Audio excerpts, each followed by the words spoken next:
ראיון עם ישראל אברהמי. הראיון מתקיים בביתו של ישראל המכונה בפי ידידיו טולי. הראיון מתקיים ביישוב תמרת, אשר צופה על מרחבי עמק יזרעאל. התאריך הוא 14 ליוני 2026. טולי, בבקשה. מדבר ישראל אברהמי, הכינוי טולי. נולדתי בפתח תקווה ב-5 בדצמבר 1948 למשפחה שאבי הוא מיכאל אברהמי, יליד פתח תקווה, היה מנהל בית סוהר תל מונד, מנהל בית סוהר מעשיהו.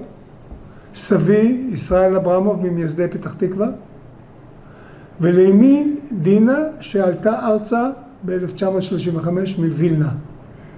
נוסדה על פי כל הסיפורים ב-1878, ואבי נולד בפתח תקווה עצמה ב-1916, ואני נולדתי ב-1948, כך שפתח תקווה הייתה בת 22 עד 48, 70 שנה.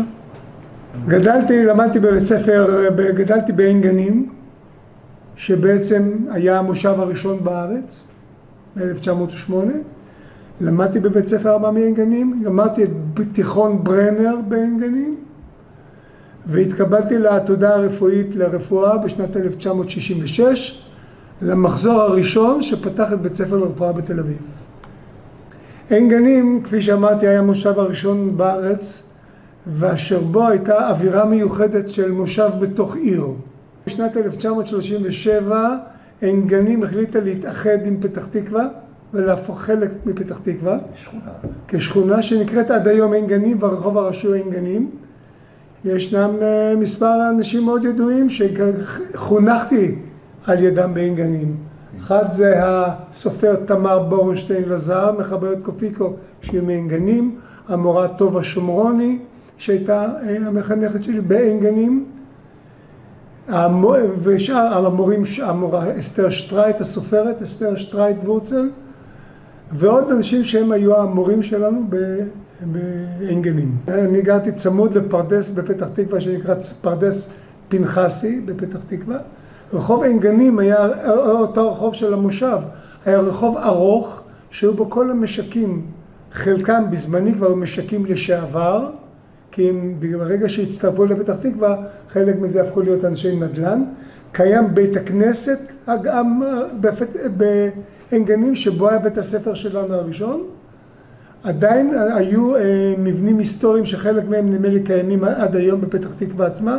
קופת חולים בעצם נוסדה בפתח תקווה, ההסתדרות נוסדה בפתח תקווה, וכל עקרון מה שנקרא מושבים, שאחרי זה הפך לתנועת המושבים, המושבי העובדים וכו', התחיל בפתח תקווה. אתם הילדים, הנערים, הייתם הולכים למקורות הירקון? בוודאי, בוודאי. כל טיולי האופניים שלנו, הידועים מפתח תקווה, היו כל שבת לכיוון גבעת השלושה, מבצר אנטיפטרוס, שערי מגדל צדק, העתירה במגדל צדק. זה אתר ביסודו של דבר, אתר ממלוכי, שיושב מעל ראש העין וצופה עד על הפסגה, ואחרי זה ממשיכים גם לאורך כביש, שאז היה כביש הגבול, מה שהיה בכביש לשוהם, עד קברות המכבים במודיעין. זה היה טיול מאוד ידוע שהיינו עושים בשבתות. מצד שני, כמובן, הם מטיילים לכיוון גת רימון, כפר מס, תל השומר. אז הכל היה פרדסים, היום הכל שכונות פאר שכל דונם שווה הרבה כסף. היה בית ספר גורדון, בפתח תקווה, בהתחלה חלק של פיקה, אחרי זה עצמאי, אחרי זה תיכון ברנר, התיכון המרכזי של זרם העובדים בפתח תקווה, ואחר כך בבית ספר לרפואה בתל אביב. כן, ממבצע קדש הזיכרון שלי היה שני דברים. דבר ראשון, שנאלצנו לבנות מקלטים בחצר. קראנו לזה מקלט, בנינו כל מיני שוחות מהן תעלות בתוך בחצר, ובין עצי התפוזים והשזיפים. אני גם השתתפתי בבניית החפירה, שהייתה בנייה חלקית, עד שהפסקתי את החפירה. אבל אתה היית בכיתה ב'? הייתי אז בכיתה ג'. כמובן שזה היה פיקטיבי לחלוטין ולא השתמשנו בזה בכלל, וזכור לי שבסוף ישבנו, כל פעם שהיו איזה אזעקות, ישבנו במסדרון של הבית, היה לנו בית פרטי. ישבנו במסדרון של הבית, ובזה נגמר כל הסיפור של המיגון העצמי בזמן מלחמת קדש. לא זכור לי שהיה אזעקות או דברים כאלה דרך אגב. התגייסתי לצבא ב-19 לאוקטובר 66, התקבלתי כבר לעתודה לרפואה, כך שכבר ידעתי לאן אני הולך. זאת אומרת, מתי גמלה בלבך הרצון ללכת בתחום הרפואי? כשגמרתי תיכון, כשהייתי בתיכון, התקבלתי לבית ספר לרפואה כשהיינו בסוף התיכון, בכיתה י"ב. מה, זה היה אז מגמה כזאת בבית ספר? לא, אני הייתי היחידי מהכיתה שלי שהתקבל לעתודה ברפואה. איפה? בתל אביב. היחידי מכל אלה שרצו אחרי זה ללכת, כי סיימנו תיכון, ולמדתי בבית ספר לרפואה בתל אביב. הגיוס הרסמי היה ב-19 לאוקטובר 66, קיבלנו מספר אישי, 989-624, והחלק השני שלנו שהתגייס ביום ראשון, 22 לאוקטובר, כבר היה 201, 7 ספרות. התחיילתי וחזרתי ללימודים מיד, ולמדתי בבית ספר לרפואה שסיימתי את הלימודים. בזמן הלימודים, בחופשים, עשינו בשנת 67, אחרי 6 הימים, עשו לנו טירונות לקורס חופשים, בחופשת בין השנים. אני יצאתי אחרי זה לקורס צניחה, ב-68, כי באחת המסקנות של מלחמת 6 הימים היה שרופא גדודי צריך להיות קצין בגדוד. במלחמת 6 הימים היינו סטודנטים לרפואה, אף אחד לא קרא לנו, קראנו לעצמנו ויצאנו לעזור בקיבוצים שישבו בקו העימות של אז. אני הייתי בקיבוץ כפר הנשיא.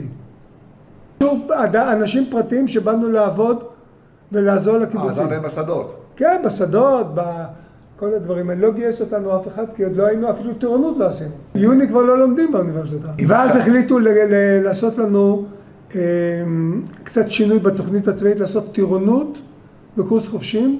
זה בחופש של בין 67 ל-68, עשינו בחופשת הלימודים.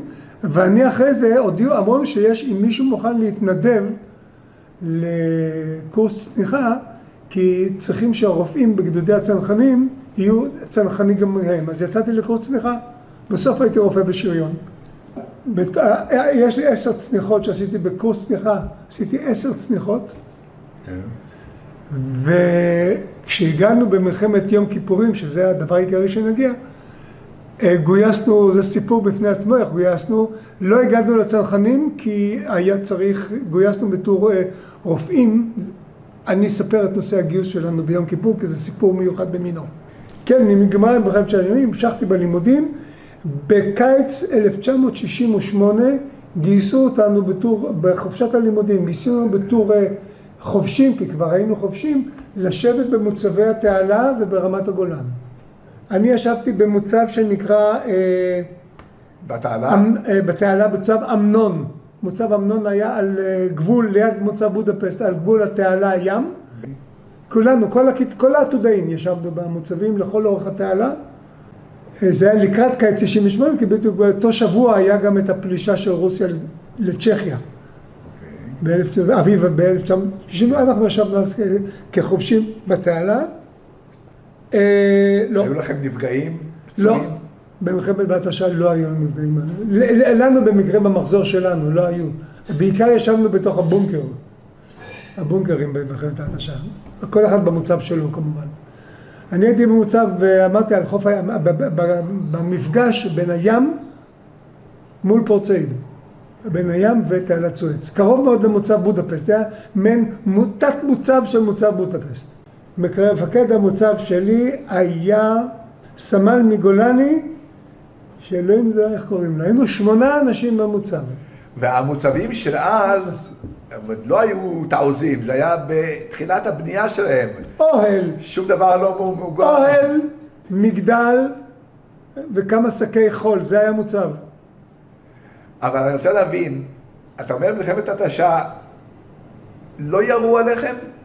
עלינו ספציפית לא, כי הייתי במוצב קצת רחוק המוצב היה באזור הצפוני שלא ירו, כי היינו באמצע הביצות של בודפשט. היה לכם איזה מגע עם המצרים? צעקות? לא, אנחנו לא, אנחנו ישבנו על הים. ליד בודפשט היה על הים. מצד אחד היה פורט סעיד. לא היה שום בסיס. אז אתם חובשים צעירים? לא, חובש 8 אנשים בתת מוצב של מוצב בודפשט, 8 אנשים באמצע הביצות של בודפשט על חוף הים. וזה היה תוך כדי הלימודים? בחופשה של הלימודים, 35 יום. ואז חזרנו ללימודים. בסיום הלימודים עשינו סטאז' כמו כולם במדינת ישראל, ובסטאז' פיזרו את כולנו כחלק מהסטאז', כל אחד היה צריך לתת חודש להיות רופא במוצב, למרות שלא הייתה לנו תעודת רופא. זה התחיל באוגוסט 73, וב-5 לאוקטובר 73, יום שישי בבוקר, צלצל אליי מי שהיום פרופסור אריה לינדנר. הוא היה חובש, כביכול הרופא, של מוצב מצמד. ואומר לי, טולי, ביום שני שאתה מגיע ב8 לאוקטובר 73, תבקש לבוא למוצב שלי, זה יופי של מוצב וזה מוצב פלוגתי. הוא צלצל אליי מהמוצב ואמר לי, הייתי צריך להתגייס ב8 לאוקטובר. אז הוא צלצל אליי מהמוצב, הוא היה במוצב. אשתי מצטרפת אלינו, דרך אגב אנחנו הכרנו בזמן שמלחמת יום הכיפורים הייתי רווק עדיין, ולא הכרתי אותה. לכן אני הבנתי שאת שולטת בפרטים. בואו נעשה סדר. ביום שישי לפני יום כיפור, אתה היית בבית. בבית. ואתה היית צריך לחזור לתעלה. להגיע לתעלה, להחליף. כל אחד עשה חודש. חודש מהסטאז' היה לתת שירות כרופא במוצב. והתקשר אליך מי? אריה לינדנר, פרופסור. ואמר לך, תבוא למוצב שלו. ביום שני תבוא למוצב שלו, זה יופי של מוצב. מה היה של המוצב? מצמד. אוקיי. ואז פורצת מלחמת יום כיפור שבת הבוקר, ואתה מה? אני אז שומע שיש את המלחמה, כמו שכולנו שומעים שיש מלחמה, וכל 11 הרופאים שהיו במוצבים, זה אתה יודע בדיעבד. 9 מהם בני כיתתי, ועוד 2 בני כיתה מקבילה, כולם נפלו בשבי.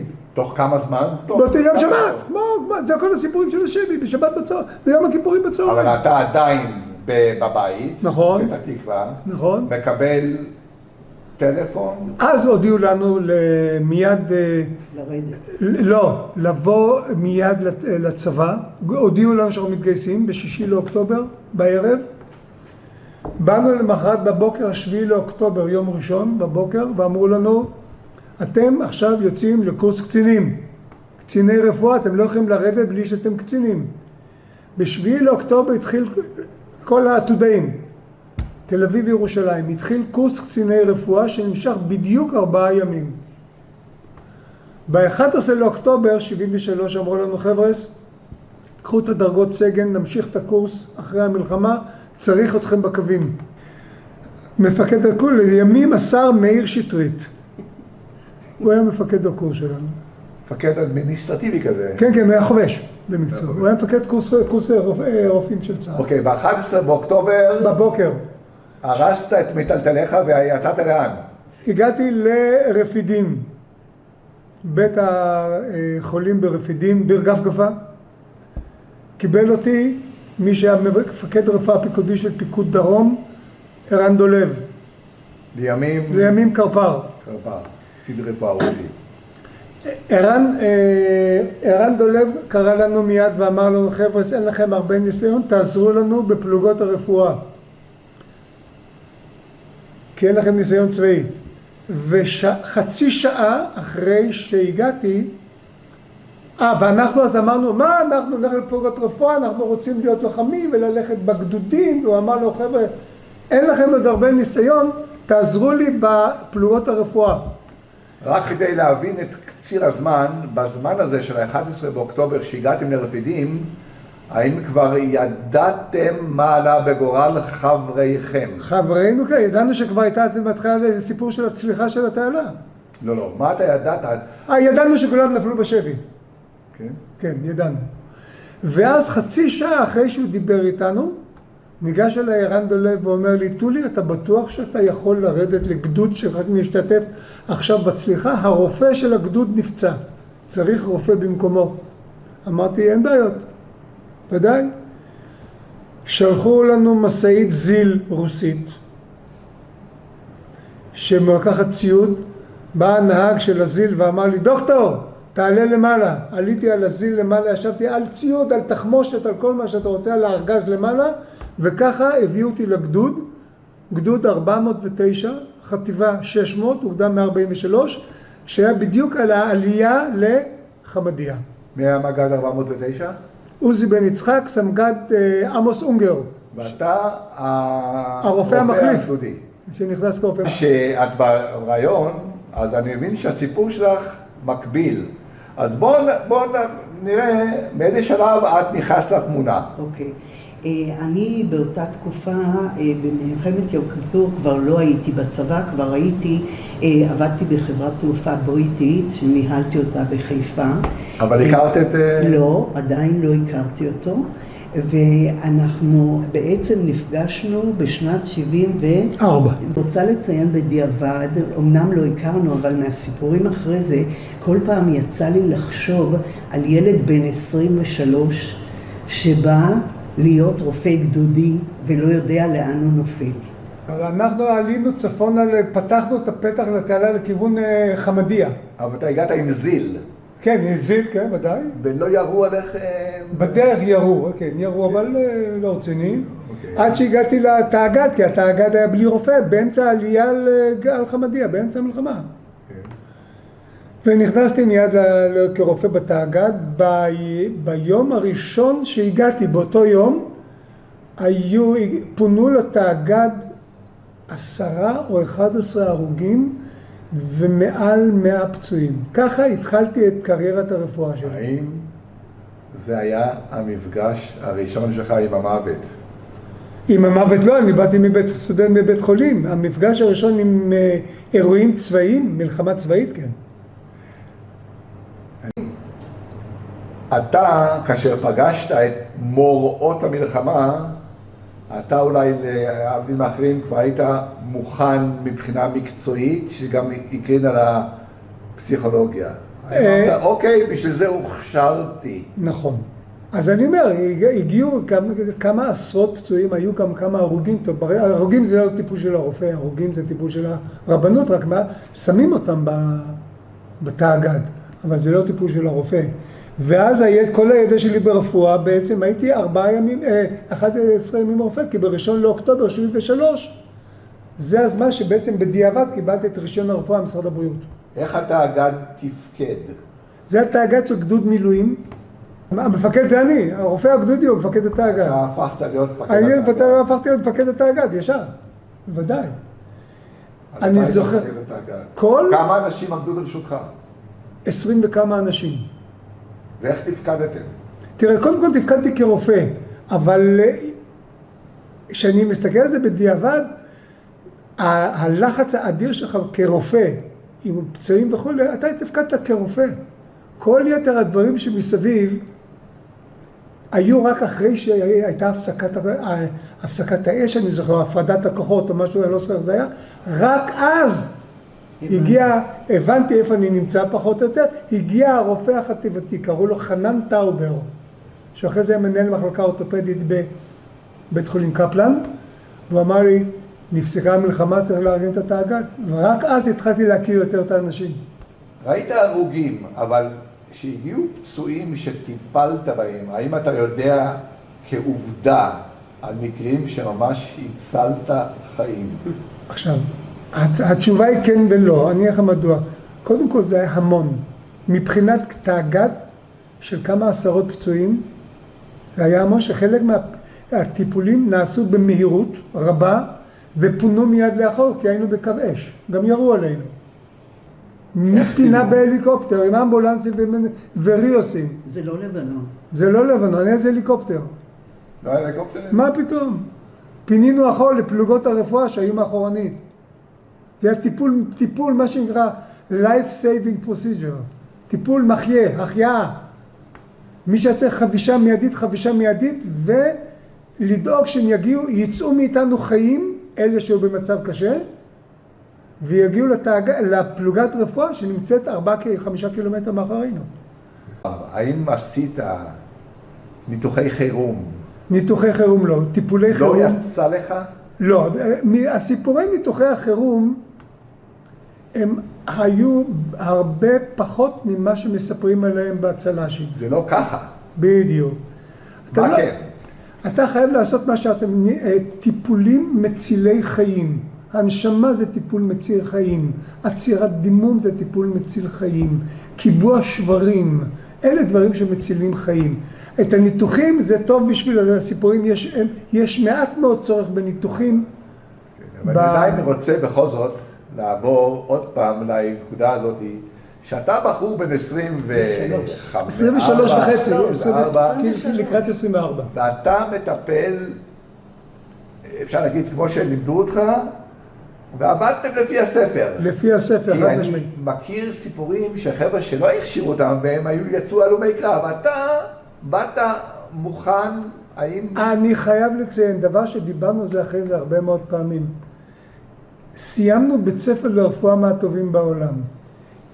כשאתה עושה ניתוח בדיעבד, תפקדנו כרופאים לכל דבר ועניין, כי אחרי זה גם ישבנו לשמוע איך הפצועים מאיתנו הגיעו אחורנית. מה עשינו טוב, מה עשינו לא טוב. זה מה ששאלתי, אם אתה יכול לדעת... ואז גילינו שהיינו רופאים לא רעים בכלל. בהחלט, לא רעים בכלל. אל תצטנע, זה לא לבד. הייתם רופאים מעולים, כשחושבים על זה שילד... איך את יודעת שהם היו רופאים מעולים? נפגשנו הרבה אחרי זה. לפני 10 שנים זה היה. אני רוצה להגיד דבר אחד. קודם כל, כשטולי ואני היינו ביחד, וכל אחד מאיתנו חווה את מלחמת יום כיפור אחרת. אני חוויתי אמנם באזרחי, אבל עבדו לי המון חברים בצבא, באותה תקופה. וטולי היה רופא מאוד צעיר. כשנפגשנו, איך אני יודעת את הסיפורים בדיעבד? כי כשנפגשנו לפני 10 שנים, המג"ד שלו הזמין אליו הביתה את כל קציני הגדוד. טולי ואני מגיעים לשם, אני לא יודעת על טולי שום דבר. אנחנו לא מדברים שנינו, לא דיברנו אף פעם על מלחמת יום כיפור. לא דיברנו, אני אחרי זה חשבתי על זה. שנינו זה היה עמוק בתוכנו. וכשהגענו למג"ד שלו, אנחנו נכנסים לסלון, ואני שומעת מין רחש בחש כזה, הנה הדוקטור, הנה הדוקטור, הנה הדוקטור, ואני בכלל לא מבינה שמדובר בטולי. אני לא מבינה, אני רק שומעת הנה הדוקטור ואני לא מבינה. כשהם התחילו לדבר, הם סיפרו הקצינים האלה על הרופא הצעיר הזה, שפשוט הנהיג אותם באותה סיטואציה. טולי, כן. מה שרחל אומרת, זה בדיוק מה שרציתי לשאול אותך. אתה כנראה הפנמת במשך, כמו כולנו, ב-25-30 שנה הראשונות. נכון. מה הפנמת? נכון. או, אני לא אומר למה. אל תשכח שאני נשארתי רופא של הגדוד, ואחרי זה גדוד נשארתי בסיני, אחרי זה עוד 3 שנים. לא, אבל אני רוצה להבין משהו. מה, דבר... רופאים מתוכננים או מתוכנתים, לא לתת לרגשות, אבל אתה בן אדם, אני אגיד לך, האם הדברים חוזרים אליך בחלומות? לא. זה נראה לי, גם בדיעבד, נראה לי מאוד מאוד הגיוני שעשינו. את התפקוד שלנו לא נראה לי מוזר. אני אתן לך דוגמה. תמיד שואלים אותי על אותה שאלה כן, אבל למה לא דיברתם על זה 30 שנה?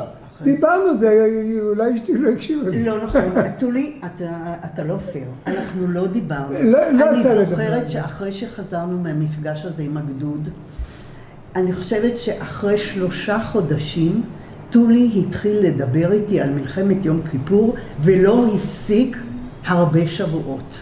וזה היה הפעם הראשונה, זו הייתה הפעם הראשונה שבעצם דיברנו, ואז הבנתי מה עברת. עכשיו אני רוצה לומר עוד דבר אחד. טולי הוא טיפוס באמת מיוחד במינו. אני רואה את זה כשהוא היה אוגדתי ב-36 בלבנון במלחמת הערבים. הוא טיפוס מאוד מיוחד. ולכן גם כל הגדוד, כשנפגשנו, הם לא הפסיקו לדבר על הסיטואציות, איך הילד הקטן הזה נתן בהם כוחות. אני תמיד מספר, גם ביום הולדת שלי, סיפרתי את הסיפור שתמיד שאלו אותי גם הילדים, על התפקוד, מה הייתה ההחלטה הקשה ביותר שקיבלת, ואז אני תמיד נותן את אותה תשובה. איך שהיה, הכרזה הפסקת אש, נדמה לי שהיה ב-22 לאוקטובר, או 20 משהו כזה, אז נאלצתי לקבל את ההחלטה הכי חשובה, והיא, הייתה הודעה ממפקד האוגדה אריק שרון, 5% יציאות הביתה ל-24 שעות. עכשיו אנחנו גדוד של 600 איש, 600 אנשי מילואים. גדוד שריון. של טנקים פטרונים. 409. כולם רצו למג"ד עוזי בן יצחק, וכל אחד, חבר'ה, כולם היו אנשי מילואים, יש לי בית, יש לי עסק, יש ילדים, ההורים שלי מתו, הילדים שהם נולדו 1000 לילה ולילה, עוזי בן יצחק לא ידע מה לעשות. אז הוא אמר, חבר'ה, הרופא יקבע את הסיבות הרפואיות מ5% שילכו הביתה. מדובר בגדוד של 600 איש, גדוד שלם הגיע אליי לכניסה שאני אקבע מ-30 האנשים שיש להם סיבה רפואית לצאת הביתה. אני לא ידעתי מה רוצים ממני בכלל. גדוד שלם, וכל אחד בא לי את צרותיו וערבותיו, והעסק דבר, ואל תשאל מה. ואם תשאל אותי אם החלטתי, מה החלטתי, לא יודע. מתי פעם ראשונה אתה יצאת הביתה? זה עוד יותר מצחיק, והייתי סדירניק. הייתי סדיר, כי גויסתי סדיר. שני הרופאים האחרים של הגדודים האחרים בחטיבה היו אנשי מילואים. אז כמובן שהסדיר נשאר, ואני הפעם הראשונה שהגעתי הביתה היה אחרי 32 ימים. והגעתי הביתה, הוריי גרו בנתניה, אז עברו לגור, אבי שהם יצאו לפנסיה לנתניה, ואז הייתה הוראה להוריד זקנים מסיבות של הבח. 2 בלילה. גם הגעתי ל-24 שעות, כן? לא ודפקתי להוריי בדלת, ואמי פתחה את הדלת, ואני אומר, שלום אמא, אז היא אומרת, זה לא הבן שלי, והיא סגרה את הדלת. היא לא זיהתה שהוא זיהתה שזה אני. כי הייתי עם זקן מגיל 18. עם הפסקת האש נעשה שינוי במיקום של הכוחות, והחטיבה הוכנסה לצד המערבי של התעלה, ותפסנו את הגזרה, החטיבה, מצומת צח צפונה לכיוון אסמאעיליה. אז עברתם לצד המערבי. גם לצד, ושם אני הייתי את רוב הזמן שלי. כמה זמן? אנחנו היינו הגדוד האחרון שפינה את מערב סואץ. הגדוד האחרון שפינה ב-28 לפברואר, 74, או 1 למרץ 74. עברתם ברפידים? לא, אנחנו עברנו לטסה, אז רק שנייה. אנחנו יצאנו האחרונים, אני זוכר שאני יצאתי עם זחלם, אחריי היה טנק מגד, טנק סמגד, עמוס אונגר, ואחרינו האום. וככה עברנו את הגשר היבשתי, על הגשר היה גשר יבשתי על תעלת סואץ, ואז גדוד המילואים יצא לאימון, ואני הביאו אותי להיות רופא גדודי של גדוד סדיר, גדוד 52, יחד עם עוזי בן יצחק, שהפך להיות ממגד המילואים של הגדוד שלנו למגד גדוד סדיר 52, חטיבה 401, מח"ט דן שומרון, גדוד 52. עמנואל סקל, שהיה מגד 52 במלחמה, הפך להיות סמח"ט, ועוזי בן יצחק, אני באתי יחד איתו, היה מגד 52. אפרופו, לך למשל יצא לטפל לפצועי טנקים? כמעט ולא. כי כשהיינו באזור תעלה מצומת צח צפונה, החזקנו מוצבים. זה היה מה גדוד בשני ייעוד. הטנקים עמדו בטיפולים, והגדוד החזיק קו. הקו היה מאזור אסמאעיליה עד מוצב שנקרא, אם אני זוכר, היגיינה, אני לא כך בטוח, שזה היה כאילו בהמשך הכביש מפאיד מערבה לקהיר. והיו מוצבים, ויש מלא תמונות של מה זה מוצב, כן? זה שקי קמח בתוך חורשת, שקי חול בתוך חורשת דקלים, מעל מלאכות של המדבר. עד דצמבר 74. הייתי רופא גדודי של גדוד סדיר. אז הקו היה שונה, הקו היה מצומת טסה כ4 קילומטר מערבה, לא הגיע לתעלה, אנחנו לא היינו בתעלה. התעלה כבר היה שייך לאזור ביניים. ובאותה תקופה הייתה איזושהי מלחמת התשה מצד המצרים? לא. המלחמת התחילה התחילה יותר מאוחר, כשאני עברתי צפונה לבלוזה, הייתי רופא חטיבתי של חטיבה 5 בבלוזה. הייתי בתפקיד בבלוזה עד סוף 76, ואז עזבתי את סיני. ועליתי אחרי להיות מפקד, הייתי להיות מיד אחרי חודש סגן מפקד הרפואה הפיקודי של פיקוד מרכז. שים לב, גדודי, חטיבתי, סגן מפקד רפואה פיקודי. זה היה הקידום של אז, מאוד מהיר.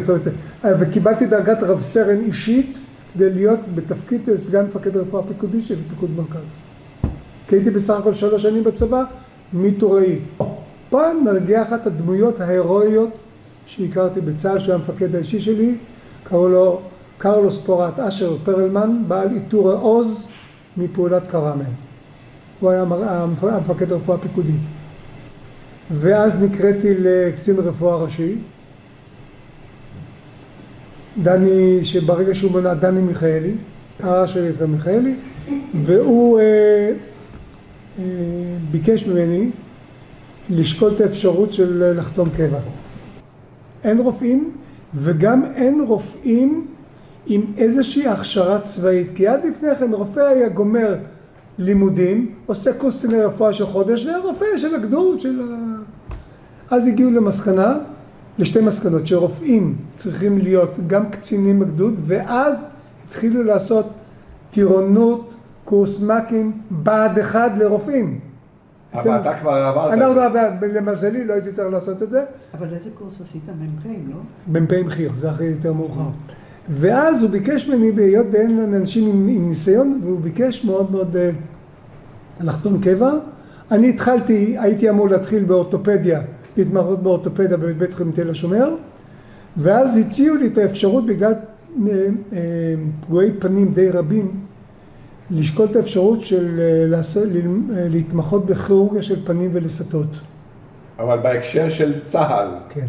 ולצורך העניין הזה, על ידי צה"ל, לצורך העניין הזה הייתי צריך להשלים רפואת שיניים, ואז השלמתי לימודי רפואת שיניים בבית ספר לרפואה בתל אביב, כך שיש לי את שני... תוך כדי הצבא. כן, אחרי שירות צבאי. ואז קיבלתי את התואר דוקטור ברפואת שיניים, ואז עברתי להתמחות בכירורגית פה ולסת בבית חולים רמב"ם.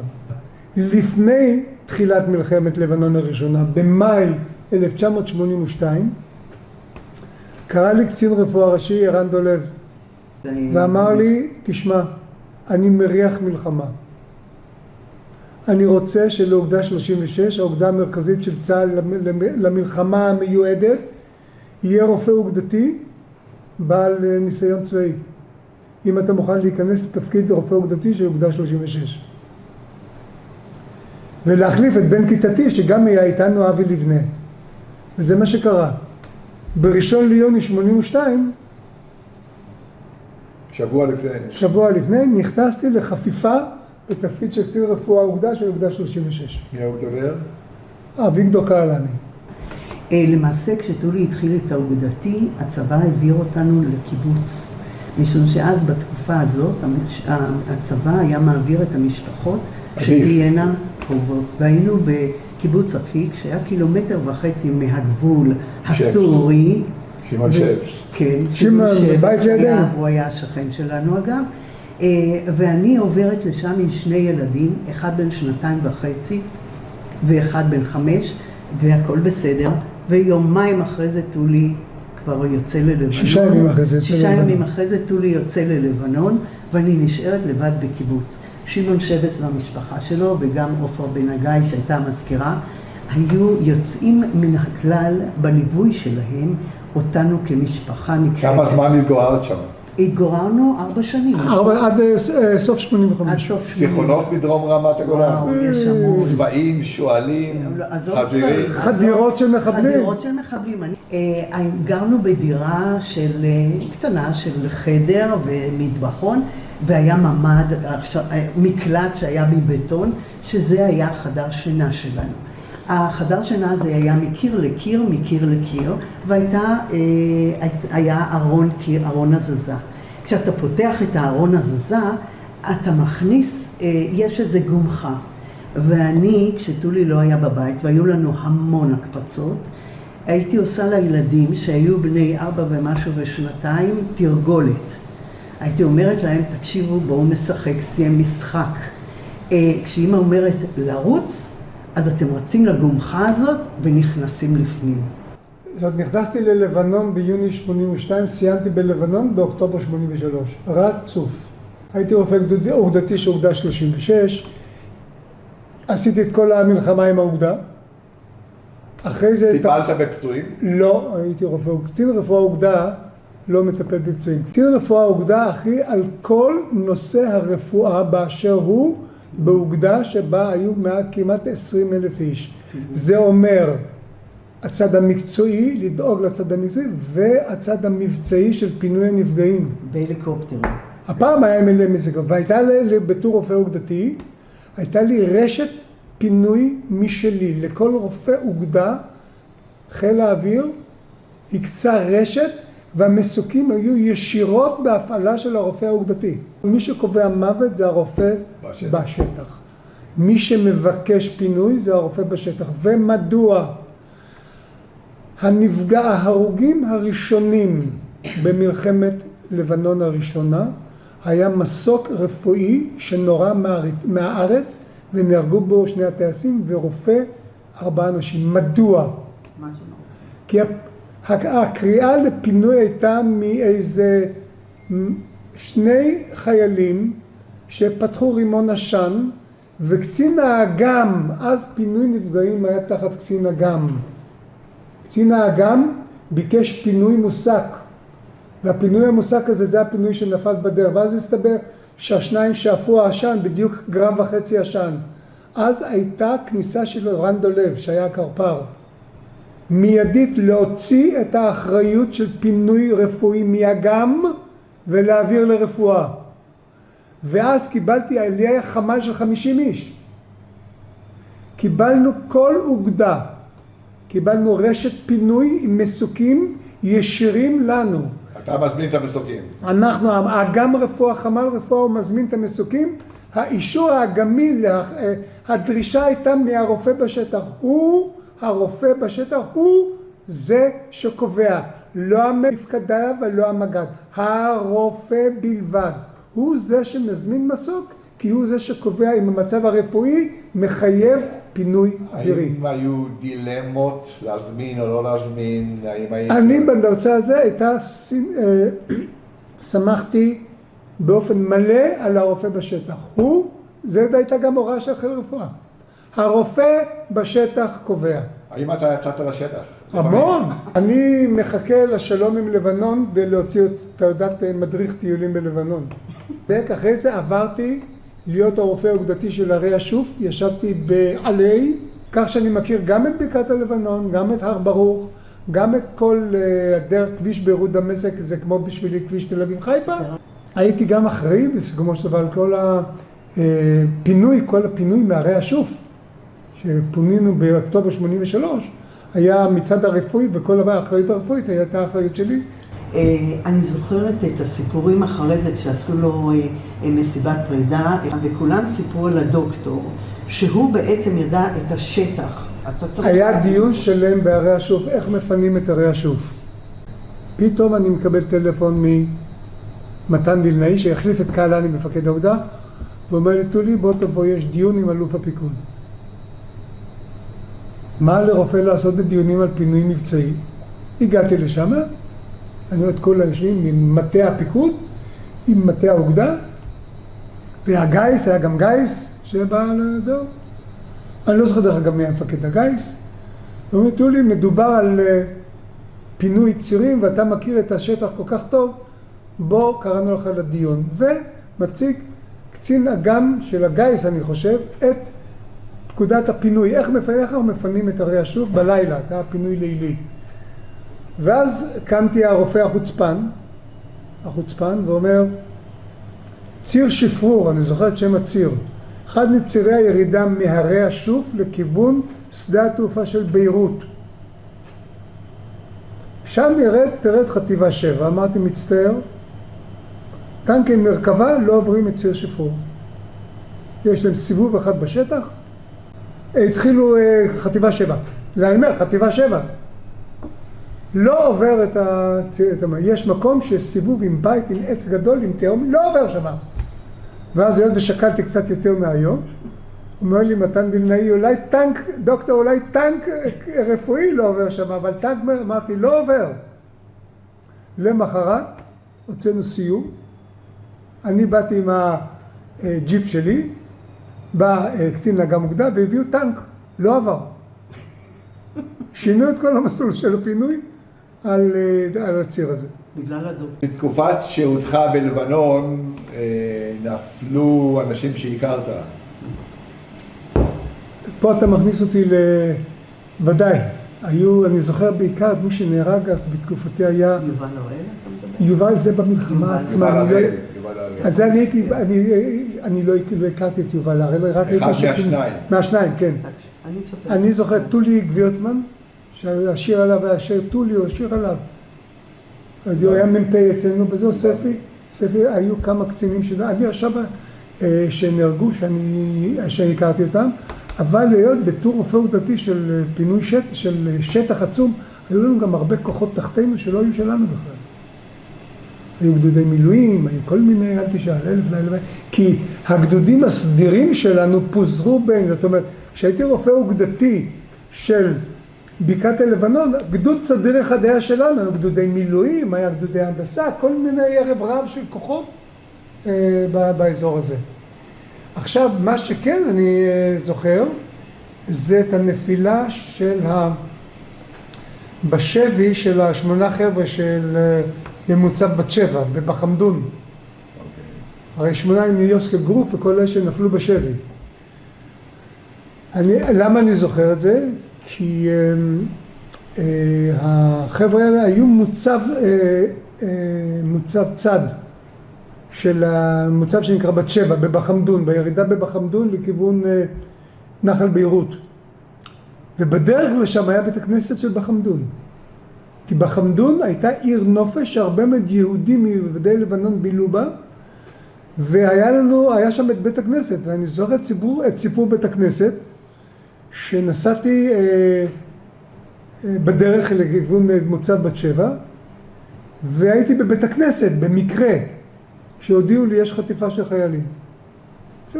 ליד בחמדון, של מוצב בת שבע, יהיה חטיפה מבת שבע. אני הייתי ליד הזה. בסוף הסתבר שזה לא הייתה חטיפה מבת שבע, זה הייתה חטיפה ממוצב תצפית יומי. ליד בת שבע. עכשיו, אני לא אכנס גם לסיפור הנפילה שלהם, למה הם נפלו וכו', זה לא הצד שלי. לא מחמיא לצה"ל. לא מחמיא לצה"ל, בדיוק, לא אכנס לזה. אני זוכר את השהות שלי בבית הכנסת, זה 1.5 קילומטר מהמוצב, כן? כי זה היה בבחמדון, שבאתי בדיוק לראות את בית הכנסת. טולי היה חוזר ביום שישי בלילה הביתה, הוא היה עם הבנים קצת, היה הולך לישון, ואחרי זה היה נוסע לכל מיני הורים, ואני זוכרת כשגוני הרניק נהרג, היה, אם אתם זוכרים, בלילות מיכה שגריר היה מתאר כל מיני ילדים שנפלו, והוא מתאר את גוני הרניק, והוא מתאר משהו שטולי, אני לא יודעת אם אתה היית באזור ההוא, אבל טולי היה חוזר הביתה והיה מספר לי ואמר לי, תקשיבי, זה לא בהקשר של גוני הרניק, אבל בהקשר של מישהו אחר. הוא אמר לי, אני זוכר, אני נכנסתי לטנק, שבתוך טנק היה ילד מדהים, הוא אומר. הוא היה כשפינו אותו לבית חולים שדה בזהרני. מי זה היה? יובל הראל. ואז כשהגעתי לבית החולים בזהרני, על נקודות נחל זהרני, בתור רופא עובדתי למקום, אחרי פינוי נפגעים, אני רואה אחד הנפגעים, כתוב עליו פתק יובל הראל. בחוץ, שוכב על אלונקה, מת, הרוג, יובל הראל. משום מה, זה מאוד נגע לי, אני ישבתי ליד האלונקה הזאת חצי שעה. לא ידעתי מי זה יובל הראל. ידעתי שהוא חיה, רק יצא לראות מי זה את הפנים שלו. וישבתי, אינני יודע מדוע דווקא הדבר הזה משך את תשומת ליבי. היו לנו הרבה, היו שם גם הרוגים נוספים, כי זה הדמות של ילד ששוכב, לא חי. בדיעבד, אחרי זה ששמעתי את הסיפור עם הפעמיים יובל הראל, אמרתי, רגע, היובל הראל, הילד הראשון, אחד מהם זה זה שמשום מה... אבל אתה לא יודע להגיד עד היום, אני לא יודע, זה מהשריון או מהצנחנים. לא, זה שלי, מה שהייתי זה היה מהשריון. אבל אני לא יודע משום מה מסיבה, דווקא זה, האלונקה המצמררת הזאת דווקא משכה את תשומת ליבי, וישבתי לידה בוא רק נגיד בקיצור שהיו שני יובל הראל באותו רחוב בירושלים, וכאשר הגיעה ההודעה למשפחה על אחד מהם, אז המשפחה התחילה לשבת, ואז הגיע מישהו ואמר, רגע, זה יש יובל אחר. זה לא הסיפור שלי, זה הסיפור שאתה יודע מאחרים שסיפרו את זה. אז האורחים המשיכו להגיע ואמרו, זה לא הוא, זה הוא, עד שהגיע מישהו שאמר שזה זה גם וגם, כן. ואז אני אמר, רגע, זה יובל, אני זוכר את השם הזה, מזה שאני ישבתי ליד האלונקה שלו, כחצי שעה. אתה הלכת לבקר את המשפחה? לא הלכתי לבקר את המשפחה, כי מסיבה פשוטה. לא היה לו זמן. לא היה לו זמן. טולי היה חוזר הביתה והיה מספר לי על כל מיני חיילים שהוא ראה, מה הוא הרגיש כלפיהם. ואני בלילה, אחרי שטולי מספר לי והלך לישון, אני שומעת את מיכה שגריר משדר בלילה. והוא מדבר עם אמא של יובל הראל. עם אמא של יובל הראל. ולי, מה שטולי תיאר לי כשהוא אמר, תקשיבי, ראיתי, ישבתי ליד ילד שהוא נראה ארץ ישראל. איזה ילד מדהים, הוא אומר. בלי שהוא הכיר אותו. ואני שומעת את האמא מספרת את מה שטולי סיפר לי. וזה היה פשוט מצמרר. וכל פעם טולי היה חוזר הביתה והיה מספר לי על כל מיני פינויים שהוא עשה ועל ילדים. זה פשוט היה מהמם. 18 שנה היה תפקיד של קצין רפואה גדולה 36, חזרתי לבית החולים והחלטתי שאני ממשיך בצד המקצועי ולא בצד הצבאי, והשתחררתי מצה"ל ב-31 לדצמבר 89. אחרי 89 פחות 73, ל-17 שנה בערך. המשכתי להיות רופא בבית חולים רמב"ם, אחרי זה הקמתי מרפאה פרטית בתיקי הטבעון, ועברתי לגור מראשוני וממקימי היישוב הזה, היישוב הקהילתי הראשון בארץ, תמרת. מרפאת שיניים גדולה, ואני, אחת ההתמחויות זה כירורגית פה ולסתות, והמשכתי רק בצד המקצועי. ועדיין אני ב-78, כבר אמרת לך. אני לא רוצים לתת לו לצאת לפסח. עכשיו, דבר נוסף, סליחה. רגע, אתה עדיין עובד? כן, לא רוצים לתת לו. במילואים, מוניתי במילואים מפקד חמ"ל רפואה של פיקוד צפון, ושהייתה התקפה הראשונה במלחמת המפרץ. צלצל אליי חברי הטוב, מר"פ צפון, אדי קרניאלי, ואמרתו לי, תבוא מהר, ואז הייתי מפקד חמ"ל רפואה של פיקוד צפון במלחמת המפרץ. אני גדלתי בחיפה, בשכונה שנקראת נווה שאנן, זו שכונת פועלים מקסימה, שהיום היא לא דומה למה שהיא הייתה. בעצם גדלתי בבית ציוני, שירתתי בחיבה, שזה, אם אתם זוכרים... חיילת בשירות המשטרה. נכון, אנחנו קראנו לזה חיילות יפהפיות בשירות המשטרה. זה היה בתקופת מלחמת ההתשה, 69-70. בדיוק, 69-70, זה היה בשעה. אנחנו בעצם יצאנו והיינו מסיירות בשווקים ומסיירות ברחובות בכדי למנוע פיגועים. במלחמת יום כיפור אתה כבר לא היית? אני כבר הייתי אזרחית וכבר הייתי, כבר עבדתי בחברת תעופה, אבל הייתי מוקפת בחברים שהיו חלקם טייסים וחלקם בחיל הים, והיו לנו הרבה פיגועים. סוף אוגוסט 73 יצאתי לטיול עם חבר שהכרתי אותו, לטיול באירופה, טיול פיקניקים. באירופה. גמר הלימודים שלי כרפואה, גמר הלימודים שלו כמהנדס, לא ידענו שתי מלחמה. יצאנו לטיול עם מיניבוס כזה של פולקסווגן, עם היפיס, עם כל מיני דברים כאלה. ולקראת סוף ספטמבר, חשוב, 73, זה שהייתי בטיול אמר שהוא רוצה לנסוע לספרד ואני אמרתי שאני רוצה לחזור לארץ. זה היה מזל, כי אני חזרתי ארצה בראשון לאוקטובר 73. הוא נשאר תקוע בספרד. עכשיו, אחרי שיצאתי, גמרתי תפקיד גדודי ויצאתי לכיוון רופא חטיבתי בבלוזה, אז דני הכיר ביני, כי אשתו של דני הוא בינתיים התחתן עם איזה מישהי. זה שהייתי שותף לטיול. אז הוא הכיר את החברה. מתי נפגשתם? בינואר 74. יצאנו בתאריך 31 לדצמבר 75, ויצאנו לירח דבש למזרח הרחוק. באותה תקופה הגענו לפרס, לאיראן. היום כשאני מסתכלת על זה, זה מדהים. בטהרן היינו שבוע, יצאנו לעשות את ירח הדבש במלון של השח הפרסי באספהאן, שנקרא מלון שח עבאס. מלון פאר בצורה בלתי רגילה, שאיך שהגיע חומייני, ב-78, ב-83, הם שרפו את המלון הזה, כי זה היה המלון המפואר ביותר של השח הפרסי. 3 ילדים. אורי, שנולד ב-1 באפריל 1977, הוא היום עובד בחברת חשמל, ברכש... מנהל הרכש בחברת חשמל.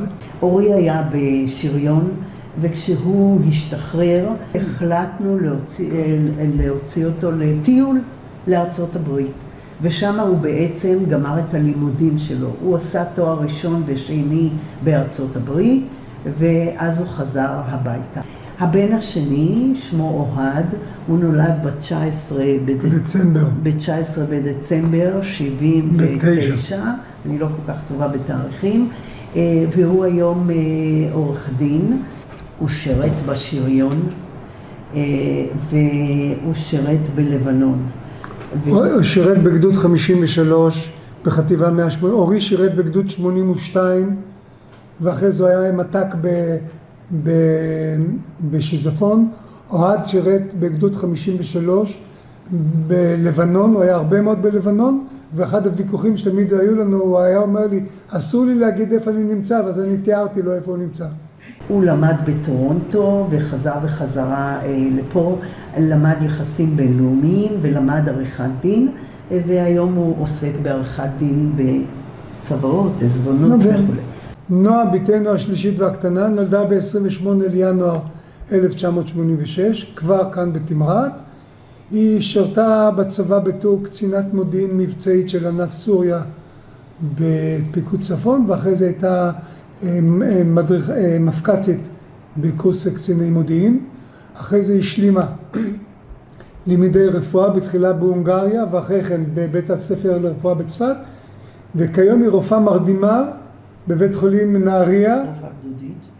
היא שימשה במשך 7 שנים כרופאה גדודית של גדוד שריון מילואים, והיום היא מכהנת בתור רופאה מרדימה בבית החולים נהריה, שהוא, כפי שאתם רואים, גם כן קרוב לגבול הצפון. יש לה משפחה? כן, יש לה 2 בנות. 2 נכדות. אנחנו סבא וסבתא במשרה מלאה, ותאר לך שזה בגיל 75 להיות סבתא לילדה בת 4 או לתינוקת בת 4 חודשים, זה באמת פול טיים ג'וב, אבל אנחנו נהנים מאוד. 2 הבנים שלנו שירתו למעלה במלחמת לבנון השנייה. אני זוכרת אותי הרבה בשער במטולה, מביאה להם דברים, נוסעת בין המטעים של מטולה לבד ומביאה להם דברים. והבן שלנו השני גם היה מהקצה השני של הגבול בכל מיני מבצעים. אני זוכרת כשנשתחררו, הייתה לי שיחה עם טולי, ואני זוכרת שאמרתי לו, טולי, תקשיב, ההבדל בינך ובין הבנים הוא פשוט תהומי. כשאתה היית בלבנון במלחמת הראשונה, לא דאגתי, והייתי בטוחה שאתה חוזר, ובכלל לא דאגתי לך. ועם הבנים לא היה לילה שהייתי ישנה. ואמרתי לו, אני ממש מבקשת סליחה ממך שלא דאגתי לך כמו שדאגתי לבנים. אז כולנו מדברים על מלחמת יום הכיפורים ועל איך היה ומה עשינו ומה לא עשינו, ואני שואל שאלה אחת, בשביל מה היה צריך את כל הסיפור הזה 350 קילומטר מאשקלון? מה זה נתן? אחרי 3 חודשים היינו בצד השני של התעלה, פינינו את הכל ולא היינו, מה זה נתן? בשביל מה היה צריך את כל הצליחה הזאת ולעבור לצד השני? מה זה נתן? 2,000 הרוגים. זו דרכה של מלחמה. לא. דרכה של מלחמה זה דרכה של בדיוק של התובנה מה צריך לעשות במלחמה ומה היא נותנת. במלחמת יום הכיפורים לאט לאט אני מקווה שבמשך השנים יתחילו לחשוב מה, ברמת הגולן אני מבין, אתה מעל יישובים יהודים, מה יש לך לעשות בתעלה? קיימתי במסגרת הפרויקט קרוב ל-300 רעיונות, ואתה, וגם אתם נותן את הנקודת מבט היותר ספציפית של מה זה רופא צבאי במלחמה, כן? כל אחד נותן איזה נקודת מבט, גם ראיינתי רופאים, ונקודת מבט של רופא היא נקודת מבט מסוימת. תלוי איפה הרופא, אם אתה רץ עם החבר'ה שמשתערים, או שאתה מקבל החלטות קצת ברמה יותר גבוהה, ואתה פורס את משנתך כמובן על מלחמת לבנון הראשונה והשנייה ועם כל ההשלכות. נקודת מבט של רופא צבאי תורמת. לא חושב שיש יותר מדי רעיונות במסגרת הפרויקט. מה זה בכלל רופא צבאי? איך הוא מתנהל? וכל עדות היא חשובה ותורמת. אז גם העדות שלך וגם העדות שלך, שבדרך כלל בנות הזוג באות בעיקר על הקטע של הילדים והנכדים, אבל את חיית את הנושא גם בדיעבד וגם בזמן אמת, והכל מתמזג לתמונה אחת ומרכיב את הפאזל. ולכן הכל חשוב והכל שייך לנושא. אני רוצה להודות לכם מקרב לב על הרעיון הזה. תודה רבה.